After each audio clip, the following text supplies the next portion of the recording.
जो म्यूजियम्स में और गैलरीज में वर्क रखा होता है केवल उसी को आर्ट कहा जाता है, ऐसा नहीं है। वो मैसी स्केचेस, रॉ मेलोडीज या फिर डायरी में लिखे वो शब्द, क्या आपने कभी ऐसा कुछ बनाया है?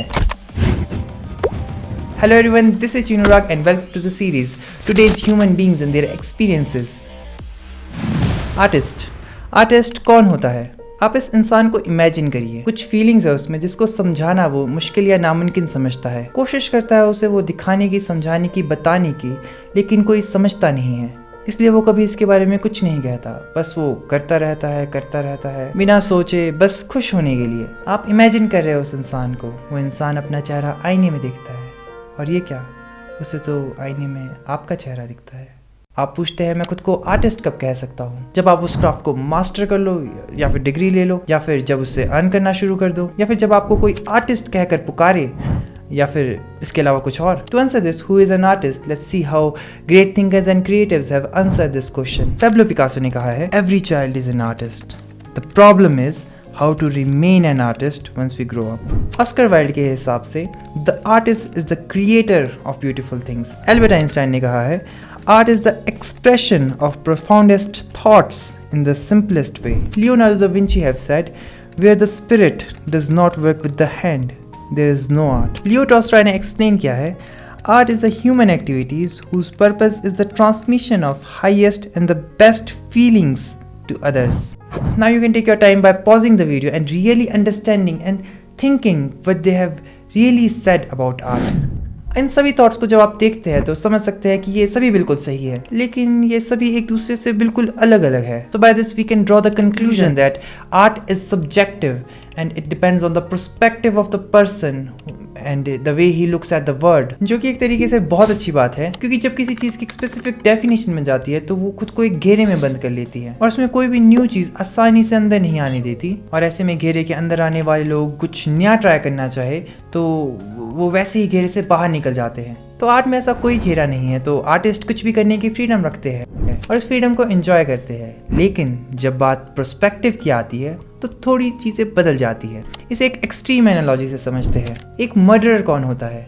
जो किसी का जीवन खत्म करता है। इंसान को मारने वाला मर्डरर, तो किसी जानवर को मारने वाला भी मर्डरर ही कहलाएगा। उसी तरीके से इंसेक्ट्स को मारने वाला, पेड़ पौधों को मारने वाला भी मर्डरर ही होगा, राइट? तो ऐसे में आप कह सकते हैं कि लोग अपने पर्सपेक्टिव के हिसाब से एक लाइन ड्रॉ कर देते हैं। तो वैसा ही कुछ सेम आर्ट में भी होता है। लोग अपने पर्सपेक्टिव के हिसाब से एक जगह पे लाइन ड्रॉ कर देते हैं कि ये वाला आर्ट होगा और ये वाला आर्ट नहीं होगा। और लॉ के पर्सपेक्टिव में देखा जाए तो जब एक इंसान इंटेंशनली किसी दूसरे इंसान की जान लेता है तो उसे मर्डर कहते हैं, और इसमें ये जानवर, पौधे वगैरह इंक्लूड नहीं होते। मतलब ह्यूमन तक ही लाइन ड्रॉन है। और लॉ के पर्सपेक्टिव में आर्टिस्ट वो होगा जो अपना कुछ ओरिजिनल बना रहा है with the intent of distributing it, मतलब ओरिजिनलिटी पे ही लाइन खींचती है। तो इससे बात वो आती है कि कोई कवर आर्टिस्ट है, कोई पेंटिंग बनाने वाला है जिसने किसी और की बनाई हुई पेंटिंग बनाई है, या फिर किसी और की खींची हुई फोटोग्राफ को बनाया है, वो भी बहुत ही अच्छी से, मतलब बिल्कुल कॉपी पेस्ट जैसा लग रहा है, बिल्कुल वैसा कर दिया है, तो हम उसे आर्टिस्ट नहीं बोलेंगे। और जो AI से कुछ बना रहा है, क्योंकि वो ओरिजिनल वर्क है, AI से ओरिजिनल बनाया है, तो हम उसे आर्टिस्ट कहने लग जाएंगे। जबकि हम देख सकते हैं कि मेहनत, एफर्ट्स एंड फीलिंग्स तो इसमें ज़्यादा है, तो ये चीज़ें थोड़ी मेस्ड अप हो जाती है। So basically it comes down to आपके अपने पर्सपेक्टिव में आप लाइन कहाँ से कहाँ ड्रॉ करते हैं और क्या आप खुद को उस लाइन में इंक्लूड करते हैं। Now thinking of my own perspective, I will say art is the language of communication between hearts. You know, the best gift in the universe is the gift of experiencing feelings and human beings are gifted with it. हम सभी काम अलग अलग तरीके से उन feelings को experience करने के लिए करते हैं। Feelings of love, happiness, satisfaction, adventure, proud, accomplishment etcetera. And there is no value of light without the fear of darkness. तो इसके opposite feeling of hate, sadness, uneasiness, boredom, ashamed, failure भी exist करते हैं, जो इंसान समय समय पर फील करता है। और इसके अलावा इंसानों को शेयर करना भी पसंद है। वो चीज़ें शेयर करता है, नॉलेज शेयर करता है और फीलिंग्स को शेयर करना चाहता है, पर इसे शेयर करना आसान नहीं है। For example, you are feeling happy and आप इस बात को अपने दोस्त को बताते हैं, तो क्या केवल ये बात सुन के वो आपकी जैसी सेम हैप्पीनेस की फीलिंग एक्सपीरियंस करने लग जाएगा? I guess not.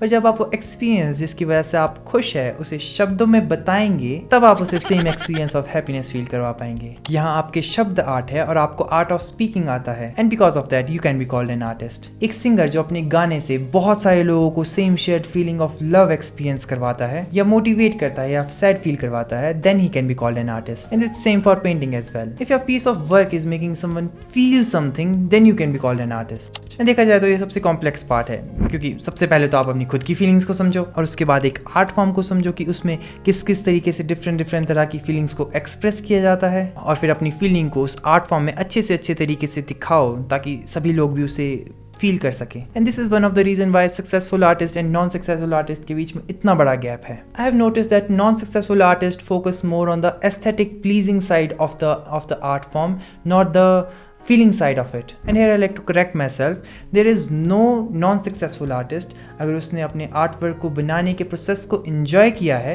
तो इससे फ़र्क नहीं पड़ता कि बाकी लोग क्या बोलते हैं। तो डिफरेंट तरह के आर्ट फॉर्म्स होते हैं। जैसे फाइन आर्ट में हम मेजरली 7 तरह के आर्ट फॉर्म्स को देखते हैं, जिसमें सबसे पहला पेंटिंग है। और जब हम आर्टिस्ट के बारे में बात करते हैं तो ज़्यादातर लोग उसे सबसे पहले पेंटिंग से ही एसोसिएट कर देते हैं। अब पेंटिंग में मुझे एक इंटरेस्टिंग चीज़ ये लगती है कि भले ही वो पेंटिंग सालों पुरानी है, लाइक 2000 साल पुरानी है, फिर भी उसके साथ जो फीलिंग्स हैं हम उनसे समझ पाएंगे। हम उसमें कुछ लैंग्वेज बैरियर नहीं है। बाकी आर्ट फॉर्म्स में भी, जैसे आर्किटेक्चर में भी ऐसा ही होता है, बाकी पोइट्री में भी हम उसे ट्रांसलेट कर लेते हैं और हम समझ सकते हैं कि किसी भी इंसान की, मतलब वाइडर ऑडियंस को बता सकते हैं कि किसी भी इंसान की क्या फीलिंग्स है, किसी भी अक्रॉस द कल्चर। बाकी डांस भी है।